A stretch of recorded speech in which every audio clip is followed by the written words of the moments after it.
Welcome everyone.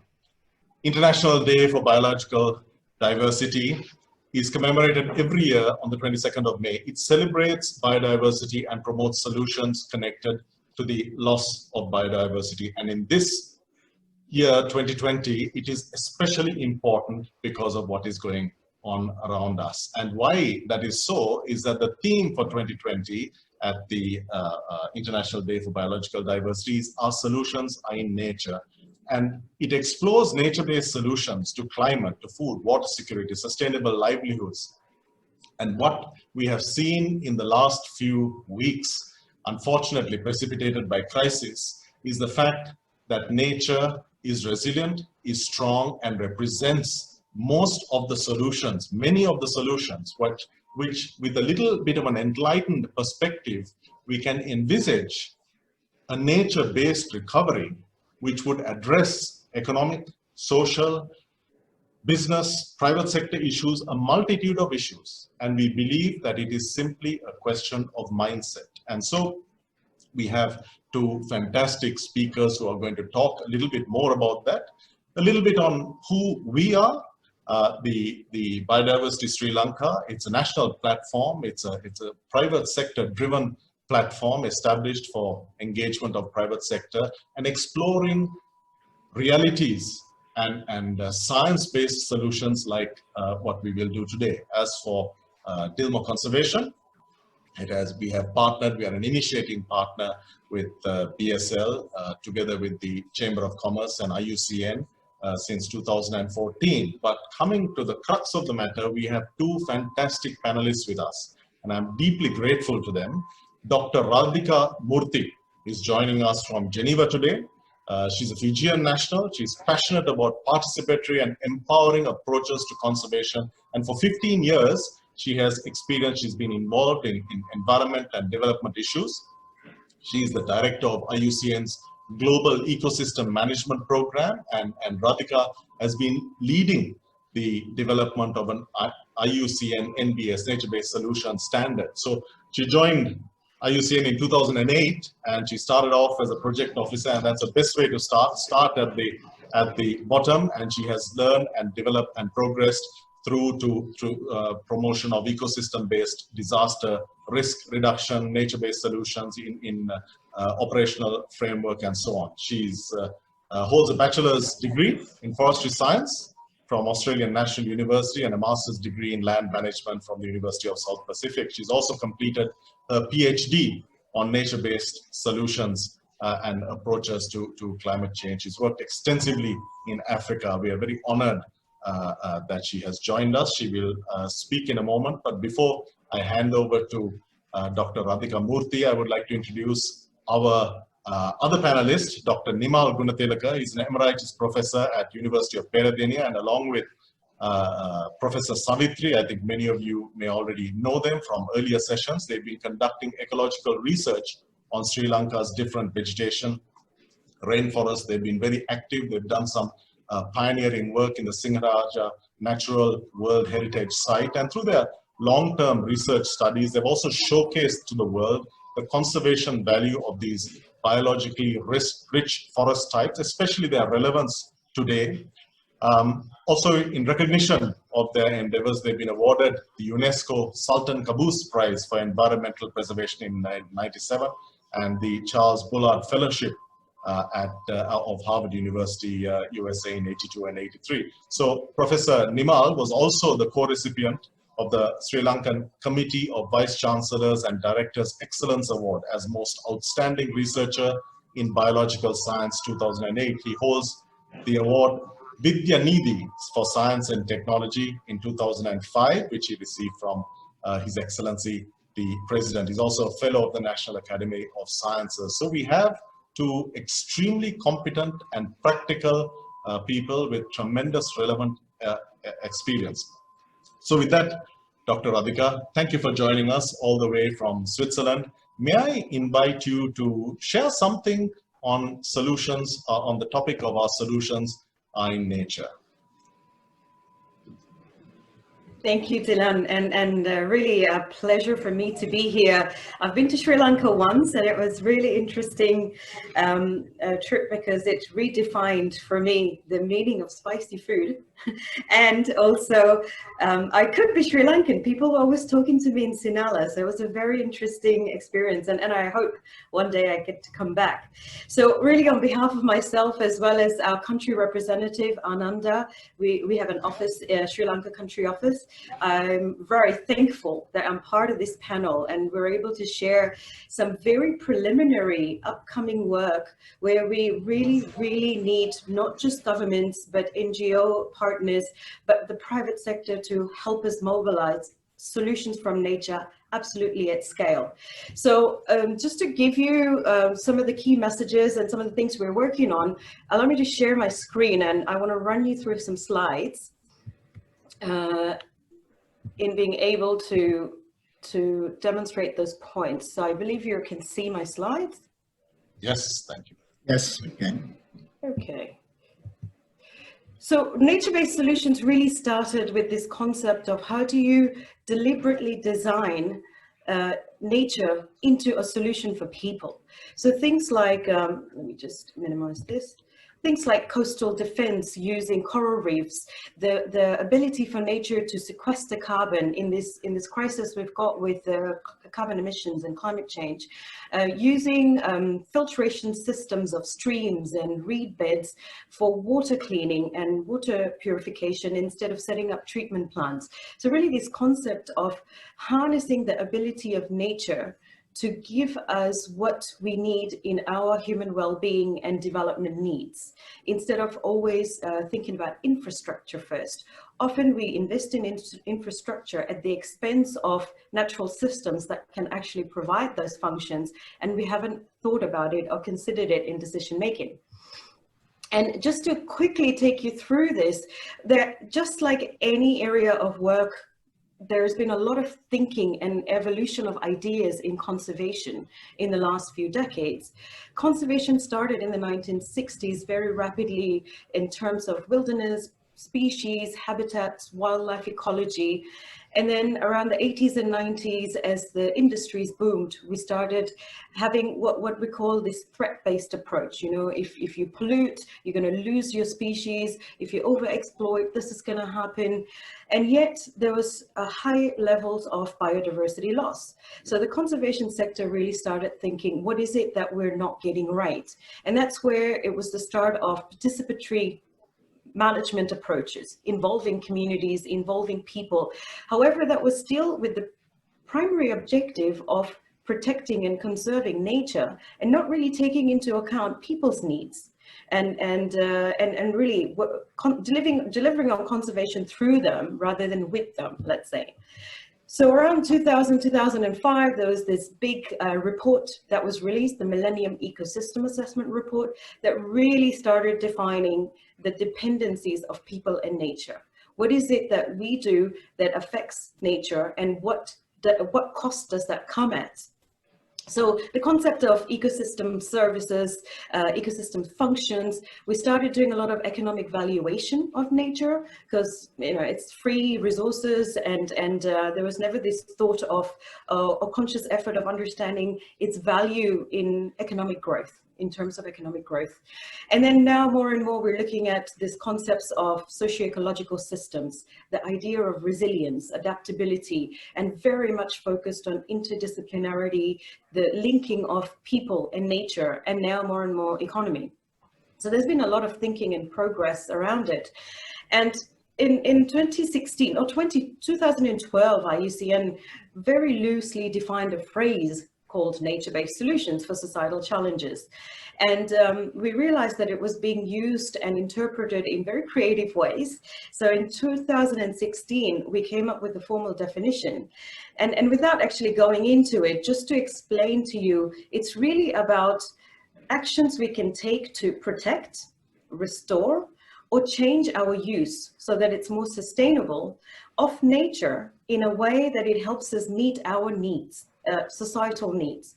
So you still need to protect flora and fauna, but is there something we can do in terms of deliberate design of the use of nature? Is there something we can do in taking conservation actions and going beyond protection and flora and fauna conservation to meeting people's needs? And that's where this whole concept of nature-based solution came about. So right now in our definition, we've got seven societal challenges, climate change, mitigation, adaptation, looking at ways to achieve food security, water security, human health, socioeconomic development, disaster risk reduction, and then challenge itself is the ecosystem degradation and loss of biodiversity. So how do we design solutions using nature that actually help us meet these societal challenges we're facing? And interestingly, late last year, we started working a bit on human health. And this is an area of work that's really little developed, and we hope that something positive that comes out of this pandemic situation is we have new partnerships created with the health sector, and it really helps us propel this area of work, looking at the role of nature in things like pollution, air pollution, water pollution, how does that affect people's health? Looking at indirect benefits, mental well-being, and green spaces. So this is work in progress where we have an opportunity going forward from this pandemic. Now, one of the things people always ask is, so how is it different to conservation? I think we will always have to do conservation for the primary purpose of protecting flora and fauna, protecting our planet.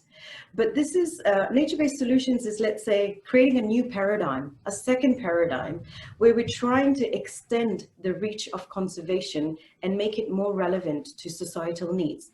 So safeguarding nature is always going to be a core priority, but how do we use that same knowledge, experiences, applications, tools to safeguard society? And that's where this is a huge effort in moving and shifting the paradigm of making sure we don't leave people behind, but at the same time, in meeting people's needs, we don't degrade nature even further.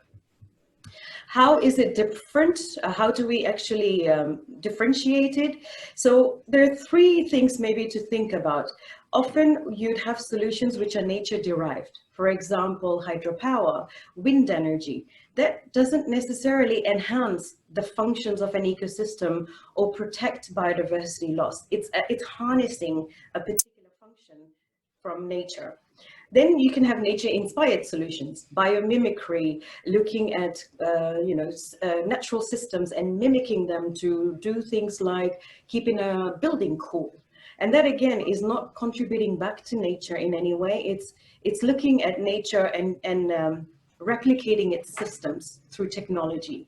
And then we have nature-based solutions where you actually, the input is back into nature because it's giving you a function, a service, where that service or function is helping us meet our needs. So I think it's important to keep these three things perhaps in mind in how we define NBS. And very direct links, reducing poverty, meeting our food security needs, human health, looking at clean water and sanitation, generating jobs, large-scale restoration, protection of nature. There is a huge opportunity in green jobs, in labor force that can be engaged, perhaps after they've lost their jobs with this pandemic. Similarly, looking at sustainable cities, bringing in green spaces, climate action, life below water, life on land, automatically contributing to this. If you work with nature, we meet both people's and the planet's needs, rather than if we work against nature. And if you think about it, the very foundation of what we need to achieve with sustainable development goals in terms of societal needs and economic needs is nature. The four goals that are directly related to nature: the life above land, life below water, clean water and sanitation, and climate action. And I'm going to quickly get through this. So we have to also be realistic. The world is very modified, it's full of infrastructure, so these are not standalone solutions. It's impossible to do a nature-based solution somewhere where it's simply a green solution. So there's a huge element of complementing it with great infrastructure to both reduce the investment, upfront input, and be able to perhaps derive more efficient solutions, which are environmentally friendly at the same time. Is it cost effective?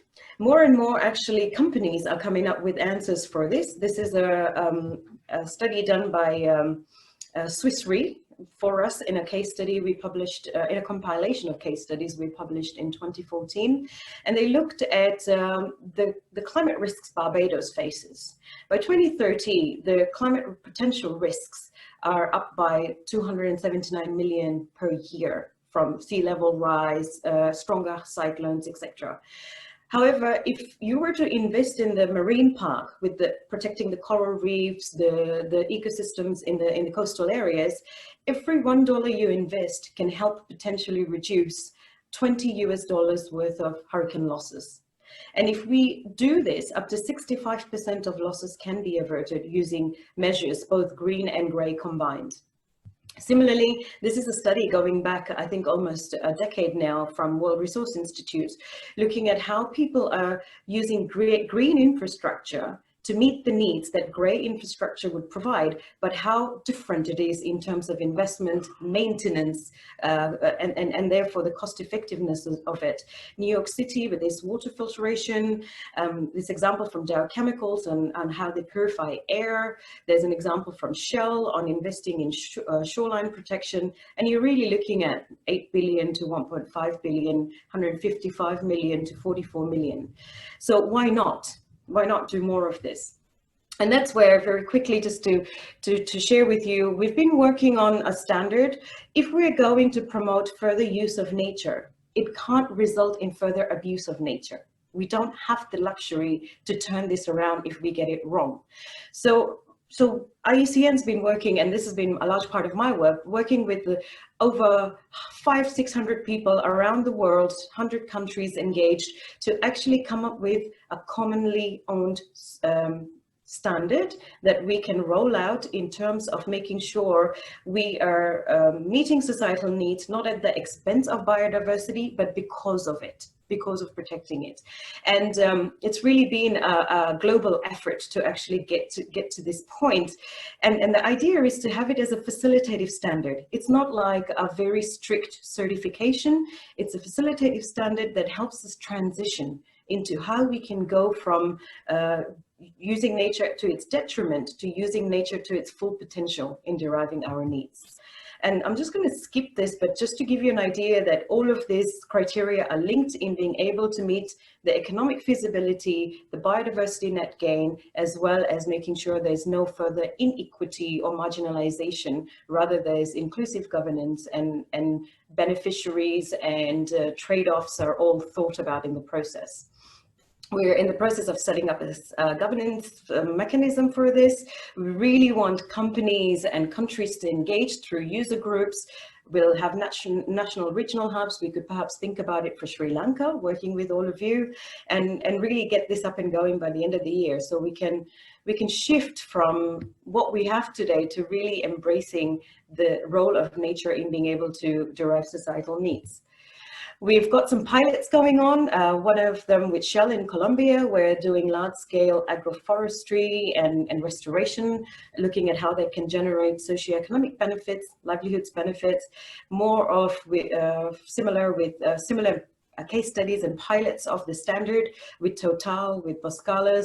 If there are companies that in Sri Lanka that are interested in helping us pilot this, we want to learn with you, and we want to make sure that this is a standard that responds to all sectors, the public, the private, and the NGO.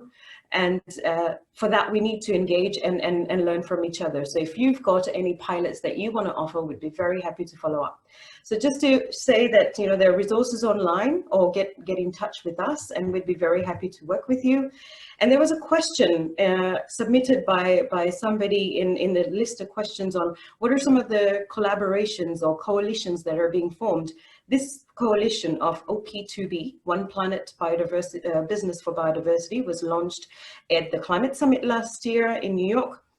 It's part of the French President Macron's One Planet Lab framework. And these are some multinationals coming together, working with the World Business Council to really look at how we can deploy nature as a solution for businesses and work with it, whether it's through their CSR or whether it's actually embedding it in their operational processes to make efficiencies, to make sure they're reducing the carbon emissions, as well as to do the right thing for the planet.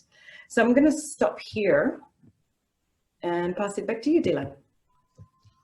Thank you, Radhika. Since you have a little time pressure, perhaps I might throw a few questions at you before we move on to Professor Nima. You know, there was a wonderful statement, I think in the British Parliament, that talked about a recommendation that we should be aiming for the most ambitious climate recovery plan in the world, which talked about an army of people employed in implementing green solutions as a means also of addressing societal issues. So this whole concept of green recovery and building back better, what do you feel in terms of nature-based solutions and some practical aspects within what you have experienced and within what you shared conceptually? What do you feel in terms of the possibility of using nature-based solutions to as part of a green recovery? So I think a lot of that is already been happening. There's a lot of innovation going on in reintroducing green spaces into cities, for example, where most of the population is, looking at the role of mangroves instead of seawalls, learning from countries like Japan that have been doing this since the 14th century, of creating green belts along the coastlines, then having, you know, industrial zones where people don't live, then having highways, so different multi-layers of protection before residential housing starts. So I think a lot of this work has been going on. It's just, if we don't shift from site-based approaches, which standalone, time-bound, site-based approaches, to systems-based approaches, where you're looking at an ecological system, a market system, a financial system, then those initiatives or those actions are not sustainable over time. And I think building back better is not a new concept. The disaster risk reduction community does that. Every time there's a disaster, there's all this talk about green reconstruction, building back better there. So there again, also there's so much to learn from. But if we don't do this together, we will never reach the scale we need to, because we're running out of time, right? We don't have time. So that's one thing. Getting to scale is the issue. There's innovation happening in communities, there's innovation happening in countries, there's innovation happening in the business sector that needs to be scaled up. And yes, something needs to change where we actually take this to scale. And then the second aspect of it is, how do you mobilize financing around it? It cannot happen at the, you know, with a few NGOs or overseas development aid type of funding. That also in itself is a restriction. How do we mobilize funding at scale to get to green reconstruction, recovery, build back better at scale? There are many countries that are actually now looking at for example, with green energy solutions, with you know, instead of as I mentioned, water purification plants, how do you use green spaces? The Philadelphia city has a 25-year plan. It's called Clean City, Clean Waters, or something like that.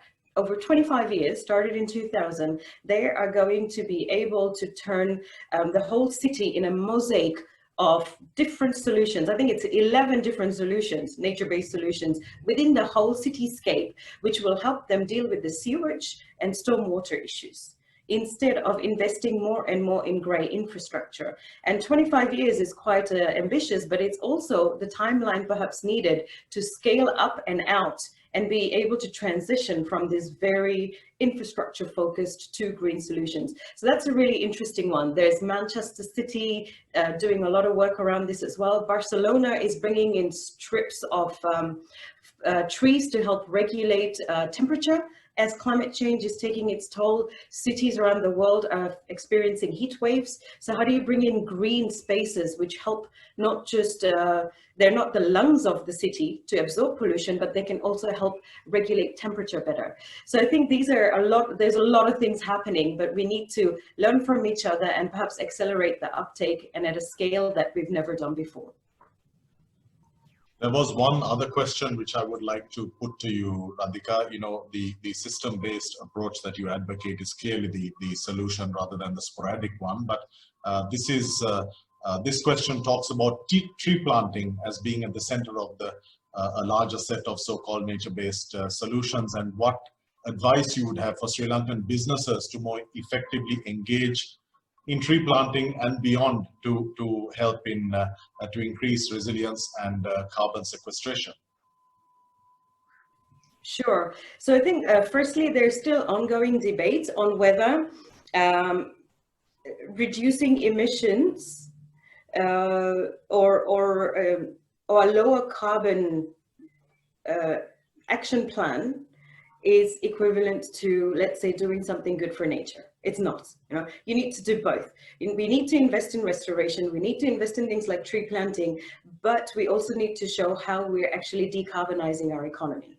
So it's not one or the other. And what we really also want to make sure is nature-based solution doesn't become that scapegoat of saying, oh, well, I'm going to help restore X million hectares, and therefore I don't need to reduce my company's emissions. No, I think there's still a lot of work to be done there where we can make sure one doesn't become a hindrance in decarbonizing the economy, because we absolutely have to do that.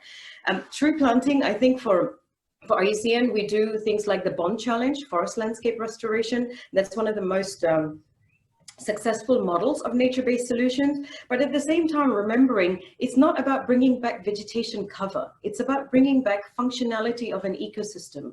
So what are you planting? What is the composition of that? How can that bring back services rather than simply showing that, you know, this used to be barren and now it's got green vegetation?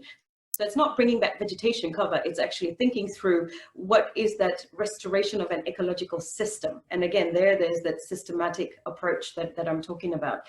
Yet restoration, protection, and sustainable use of ecosystems are the three pillars of NBS, and no one is more important than the other. So you can't go off and do large-scale restoration and still be exploiting something else in unsustainable use. So these three pillars have to move along together, where some parts of the world need to be put under protection, absolutely, because that's how it is. A forest that helps you protect your watershed, for example. Some parts need to be restored, so we can turn back time in terms of the damage we've done. And then there are ways to actually do sustainable management. For example, in Colombia, the Bogota city, 4 million people, instead of creating new infrastructure for water supply to the city, further away, they've actually invested in a trust fund that protects the watershed that supplies to the city. Same with the Miyun city in China.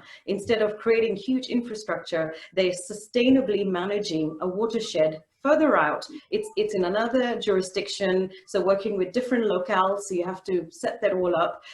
But that's also very much part and parcel of nature-based solutions, where sustainable use, protection, and restoration go hand in hand.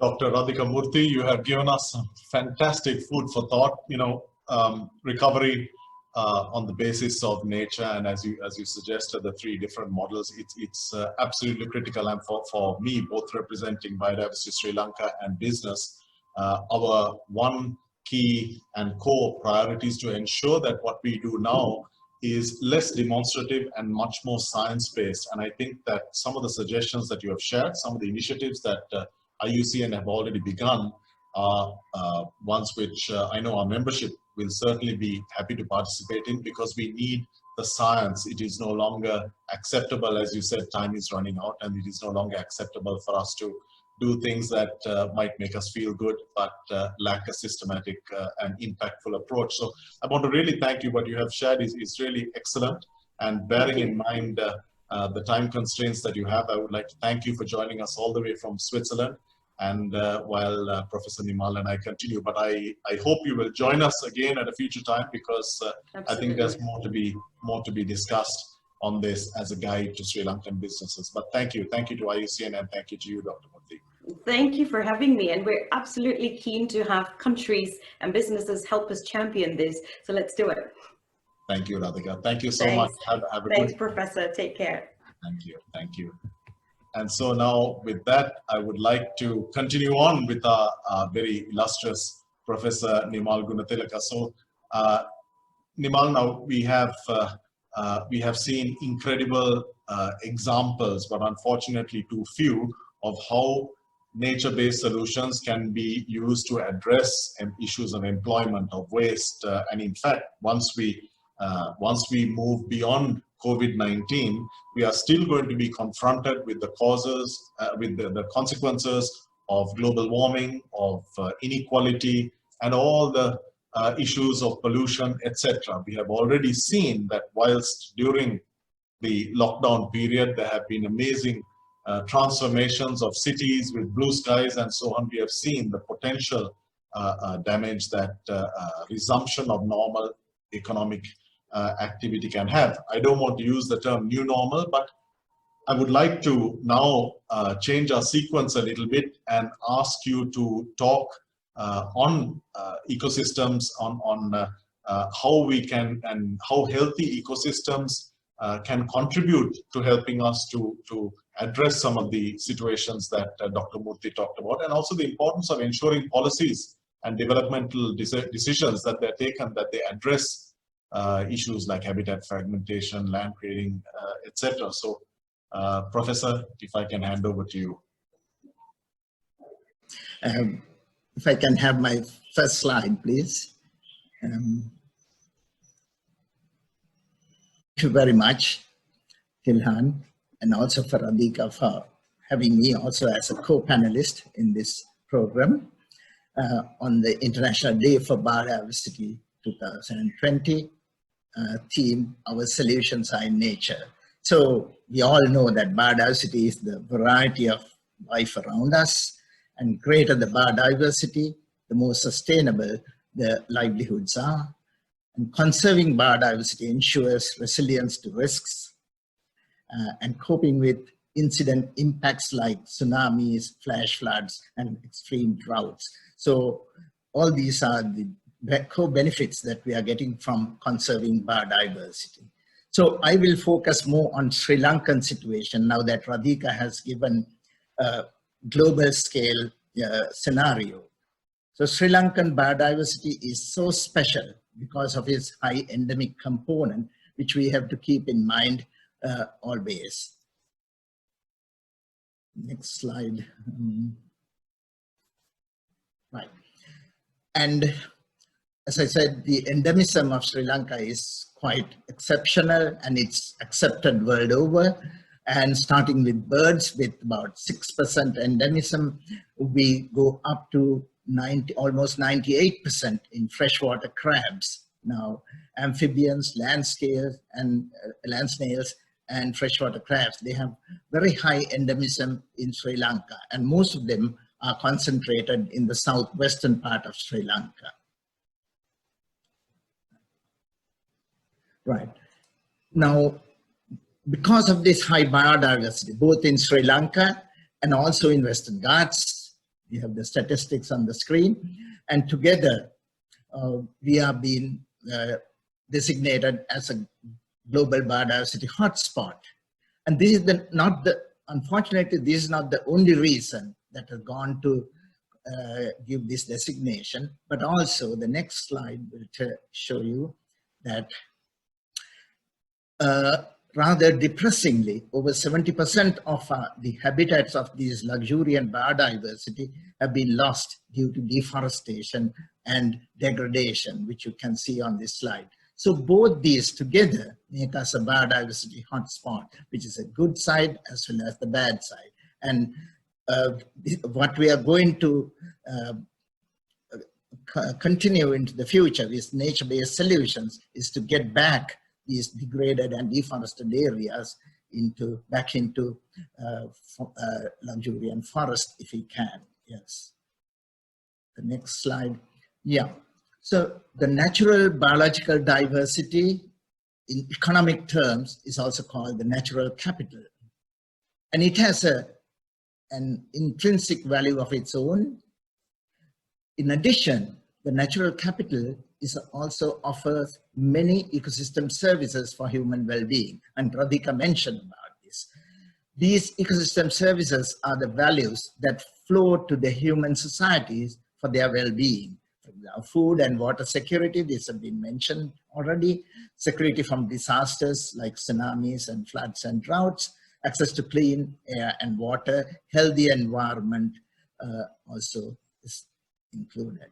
So ecosystem services are related to human well-being, the constituents of human well-being. These are described here, but without going into details, there are 4 major ecosystem services grouped together, provisioning as one group, regulating, cultural, and supporting.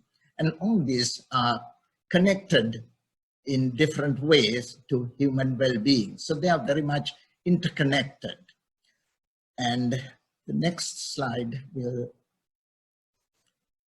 yes. So coming to the Sri Lankan situation. Now, we are a small country, small island nation with a very rich historical development of our agrarian system over centuries.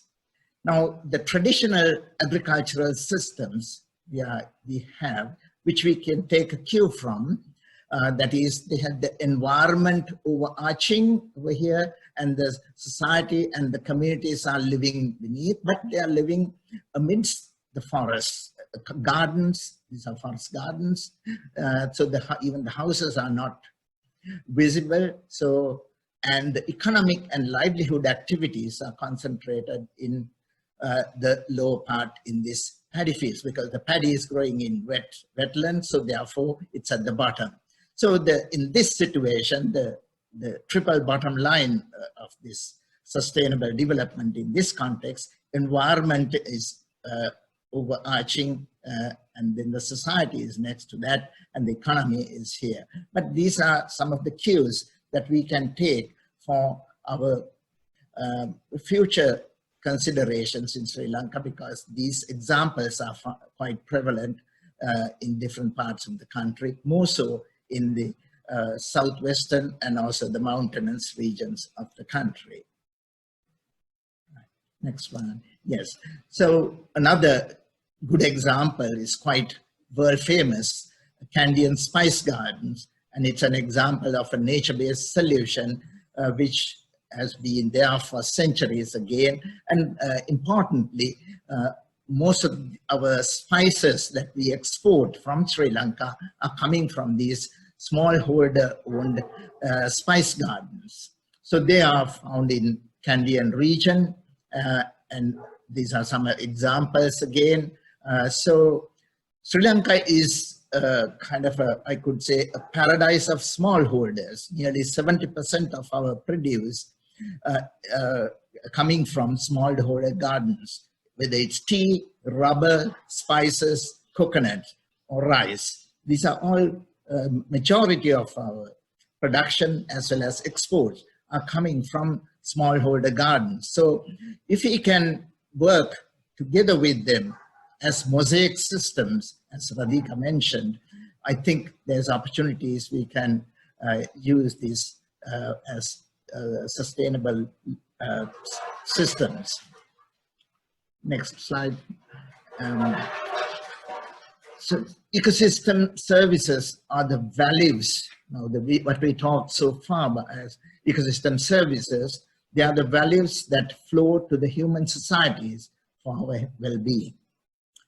Now, they are the dividends in economic terms that the human societies reap from the natural capital of biological diversity. If we can maintain even a reasonable amount of this natural capital, stocks of their natural capital, it would allow the sustained and steady flow of ecosystem services. So that's the premise. Being a smallholder country, we can come to The next is that the human health depends obviously on healthy ecosystems, which we know very well. The extent to which our urban environments are polluted was clearly evident during the recent lockdown period around the world.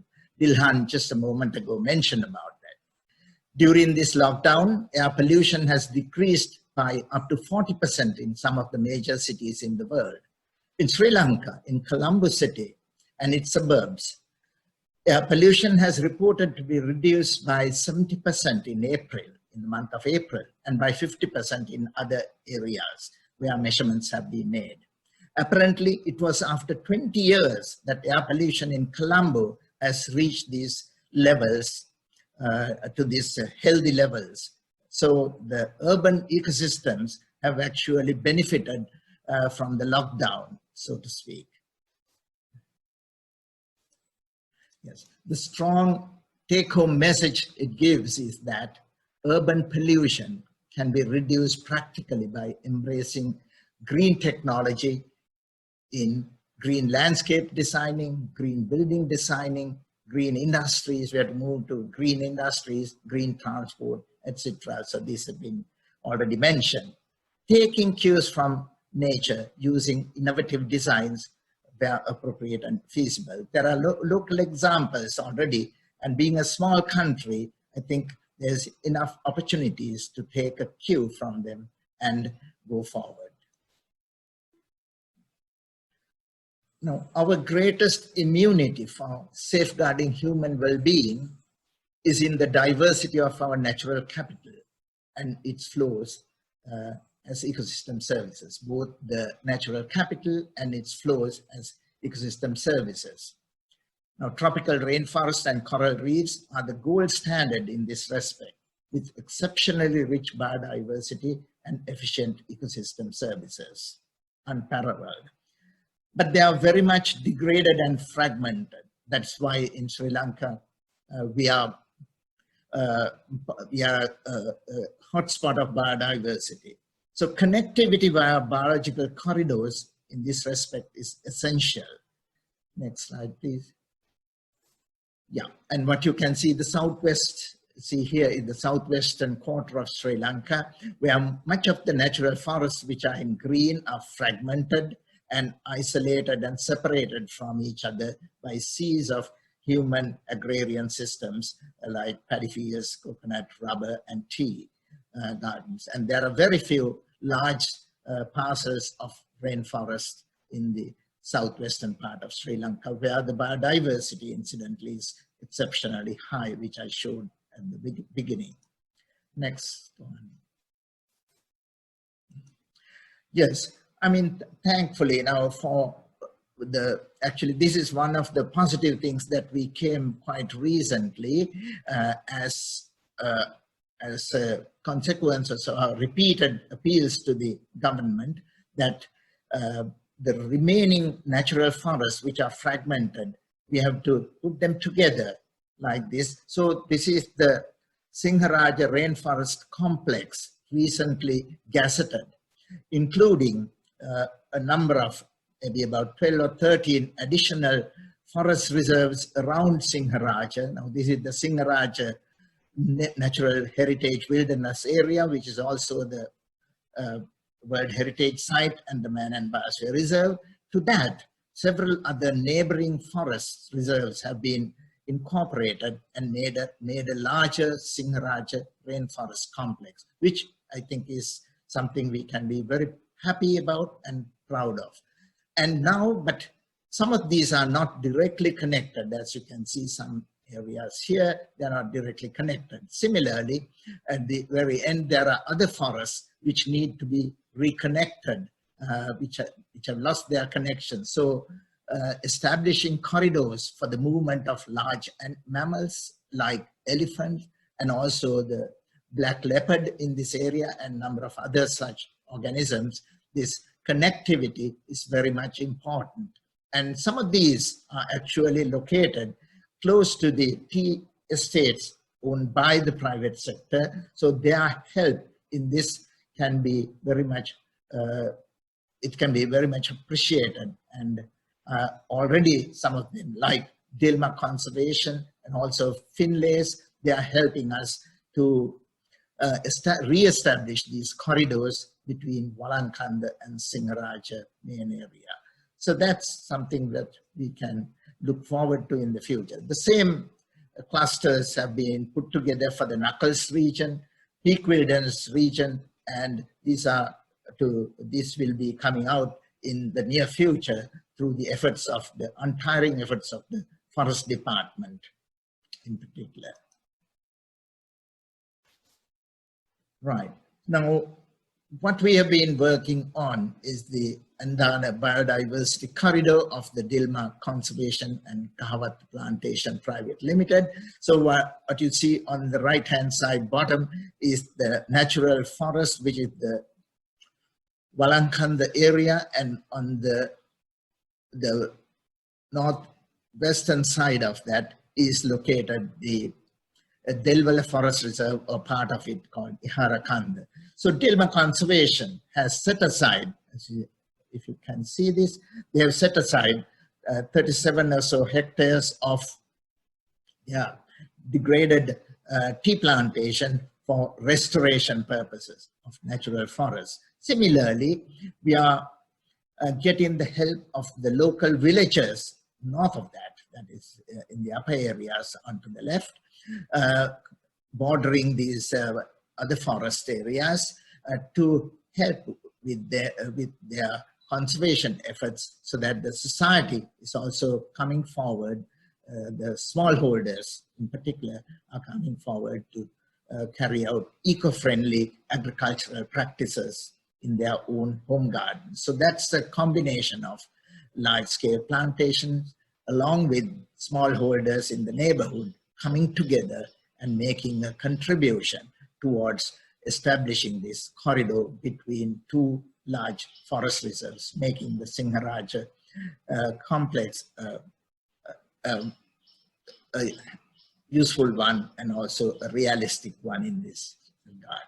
So I think that's about I have to say at this moment, except that there are a number of other examples with the Biodiversity Sri Lanka participating in collaboration with the business sector. There's a long list. If I may give them, it might take a long time. So therefore I'll stop here, just giving a brief introduction to that, what Sri Lanka is about and what is so special about it, and what have been going on since earlier times, which we can take a cue from, and what we are currently doing with the help of the private sector and the Forest Department, which is public-private partnerships in Sri Lanka. Thank you. Thank you, Professor. And before we go on to a few questions, I want to share a few examples to encourage our members and viewers, because yes, the significant connection, the increasingly significant connection between good business and good environmental stewardship linked to some of the concepts that Radhika and you have shared is critically exposed in this time, because I think the tolerance of consumers and other stakeholders to behavior that is not consistent with nature-based solutions towards environmental stewardship will be very different post-COVID. And I think we need to understand that. And I think in that context, we need our members to understand that nature-based solutions also generate sustainable employment, generate more sustainable methods of handling waste, generate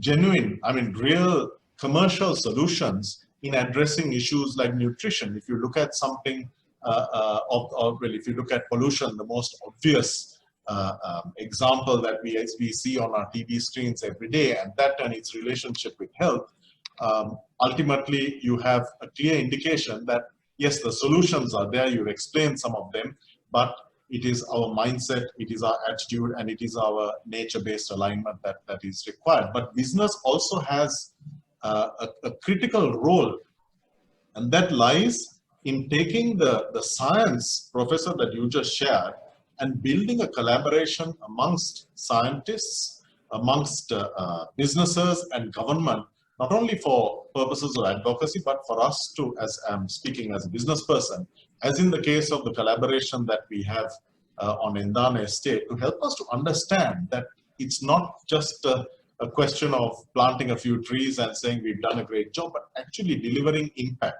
Because it is only in delivering impact that we'll be able to address some of the problems that we are faced with. And I want to share as a means of encouragement some of the things, some of the recent examples that we have seen. Building on circular economy principles. One fantastic example is Patagonia. They ran a wonderful company, clothing company in the US, sportswear, etc. They ran an ad saying, showing one of their products and saying, don't buy this product. I think you have seen it. I mean, they continue to do it because the founder is so passionate.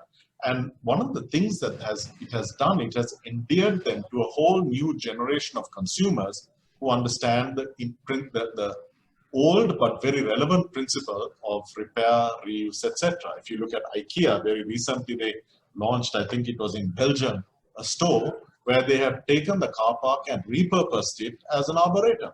It has increased the number of people who love the brand on a different level.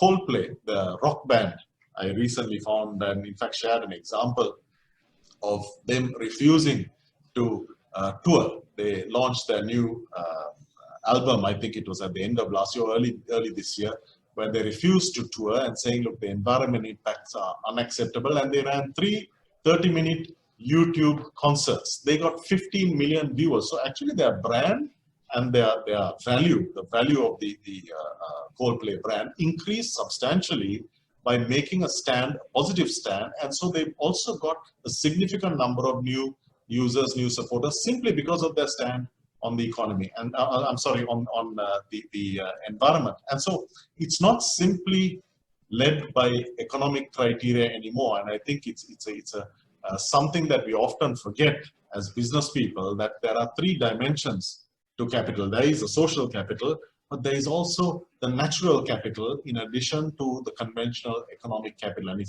what we have learned now, and I think what you're saying, what Radhika has very clearly explained also, is that without addressing the 3, you cannot succeed at any one, because as she eloquently said, time is running out. So with that, I mean, I would like to share some of the examples, Professor, that actually we have been working on also. It's biochar as a very simple example. And I can tell you that faced with global warming, the performance of fields on which we have applied biochar, speaking for our plantations, speaking for experimental food production trials on our sustainable agricultural facilities and so on. The fields that have biochar applied are more resilient, are better quality and higher yielding. And so the simple principle that is rooted in history and which also is part of a nature-based solution offers protection against a very modern threat, which will affect most of us, well, really all of us in agriculture, unless you adapt it. If you look at water conservation, looking at rainwater harvesting, these are all practical and effective examples. There are, in addition, there are the Endana Nature Corridor that you explained to us. As a business, it is more valuable to uproot and take out this tea and ensure that there is biological diversity, that we connect these 2 ecosystems, for the simple reason that the concept of a monoculture and a plantation, as many of us know, it's a dated concept. But today, having biodiversity helps us not only in natural containment, in pest control, but also in the richness of the soils and the sustainability of the plantation as a whole. So in this area, Biodiversity Sri Lanka embarked on the LIFE project, which envisages the restoration of a degraded fernland in the Opata area using ecological restoration modeling and assisted forest regeneration and so on. And it's remarkable the speed at which nature can be rebuilt. We have seen that in a very compelling way in the last few weeks. But of course, there are some, at a global level, there are some fantastic examples which should be inspiring for us. So Toyota, they announced their 5-year partnership with IUCN to increase knowledge on the extinction risk of more than 28,000 species. Microsoft have made a pledge, a carbon negative pledge. But also an interesting study led by Ohio State University, it talks of how in 75% of the countries that they assessed, it was cheaper to use plants to mitigate air pollution and therefore improve health and reduce investment in health, costs of health and so on, than using technological innovation. So there are lots of different aspects, dimensions to this, but the most important thing is, unlike in the past, it's very clear that nature-based solutions are a practical, cost-effective, realistic, and a very urgent part of what we need to do as we come out of this crisis. So with that, Professor, I would like to share some of the questions that our viewers have asked. The first one is, how can we measure and demonstrate the contribution of nature-based solutions to improving public health? Now, public health, now it is in news all this time. I mean, in recent times, public health had been in the news more than ever before, mainly because the COVID-19 issue, because it affects your lungs and so on. So clean air is a very important one. So, and also how the immunity is maintained in certain groups of people than others. So I think Sri Lanka we have shown that our percentage of deaths in Sri Lanka has been relatively low. So this can be, it's not shown with proof, but I think what it shows is that we have a certain amount of natural resilience to these kind of diseases, both among the young and the old, and even with the children. So that means that the health aspects, I think, maybe because the food patterns that we have been using all this time, from the earliest times. And the other thing is the health aspects is coupled with a healthy environment. Now, so now, for example, now Japan is promoting this forest bathing as an example. Now they are going to the forest and spending a lot of time in hammocks and so on. So that's forest bathing. They say it improves your health and increase your vigor and so on. So there are examples, and also various Ayurvedic preparations, and here in Sri Lanka, India, and in our region in general. So these are also some of the things that are becoming important, and it's evident during this period that there's something in our region which actually has helped us to keep our death rate numbers low compared to others. So this indirectly, I think, is going to sort of inquire, people to come and find out why, outside from other regions, to come and find out how we have been able to keep these death rates low, and what is in your system, and what have been your food practices and healthy living in a way, and so on. So there are many opportunities in this for the even the ecotourism industry, or nature-based tourism industry, which is more correctly we should say. And there's more opportunities for them to be prepared in the near future to have to get more visitors from mainly health-related tourism, I think.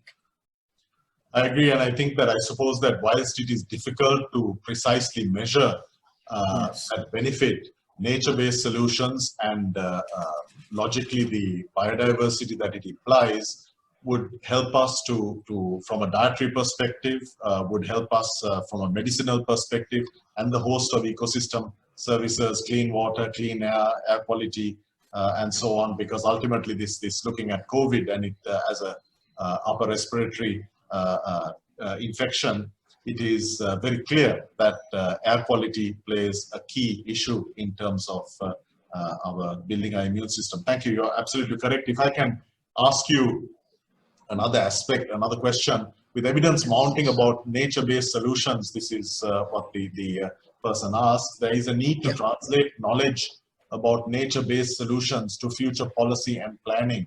What scope do you see for this in Sri Lanka? Now, this aspect, that is the nature-based solutions in future policy and planning, I think this has been already addressed to some extent during the preparation of this National Biodiversity Strategic Action Plan for 2016 to 2022. It's called NBSAP 2016 to 22 as our obligation to CBD. For this period of 6 years or so, we have prepared the National Biodiversity Strategic Action Plan. For example, the target 2 in that, there are about 12 targets, national targets, and target number 2 is by 2022, habitat loss, degradation, fragmentation are significantly reduced. So that's what our targets are. So we have to work towards that. So some of the things we have already discussed. Now, habitat loss is to be prevented by declaring more areas, going from 29% of forest cover to 32%. That's our national mandate for NDCs, and also establishing corridors and so on. So these are some of the things by which we are going to reduce the degradation and reduce fragmentation any further, and re-establishing the connectivity among these. Then there's another important target within this NBSAP, a national level policy, that is valuation of biodiversity to be mainstreamed by 2022. I don't know to what extent they will realize this by 2022, but it has been mentioned at the national level, which I think we all agree that it's an important one. That is to value the, any ecosystem for its environment. The value of the environment has to be taken into consideration when it's designated for conversion to some other purposes, maybe for large-scale agricultural practice or buildings or any other purpose. So realistic value, all the values, including the environmental values, and need to be, I suppose, found out by these natural resource economists. They use these very much to do that. And so using valuations, I think that's going to help us a lot. So how much this landscape, a fragment forest, is valued in terms of its environmental value. So if you can put a value, it may be crude, but it has been done very successfully in India for conservation of their tiger reserves. And there had been a success in India that even the Indian treasury has allocated more money for conserving them rather than developing those areas into other things. So it's a success story from India that tiger reserves have been conserved using natural resource economic valuations. So I think we can take a cue from that. So like that sustainable development aspect. So there are about 12 national level targets described in this, and also sub-targets and so on, which I think we all have to contribute to. That is the government sector, private sector, we all have a responsibility in achieving these, going towards these targets and achieving them over the next it's already 2020 now, but I'm sure we need extra time. But but the national level policy planning is already there, and it's up to us to implement that. So that's where we are in this. I think your reference to valuation is absolutely correct, and I would probably even add that it could be a tipping point, because the example that I think that we could share is when Deloitte's valued the Great Barrier Reef in Australia at $56 billion and actually gave a very robust estimate that it supports 64,000 jobs and generates $6.4 billion to the Australian economy annually. It was definitely a tipping point, because at that point you understand that policy has to follow. It is simply a non-negotiable because of the value. And in this case, as you say, without the value, it's very easy to externalize this factor. But we have one more, actually two more, but if I can show this question. As a part of the 2015, the Paris Agreement, many countries' nationally determined contributions included nature-based solutions. So for example, more than half of the NDCs from 75 developing countries or emerging countries established one or more goals, targets for forest sector, etc. Have the Sri Lankan NDCs, in your opinion, been recognized and do they include nature-based solutions? And how will private sector efforts be recognized? This again, the Ministry of Mahaweli Development and Environment, they have prepared a comprehensive document.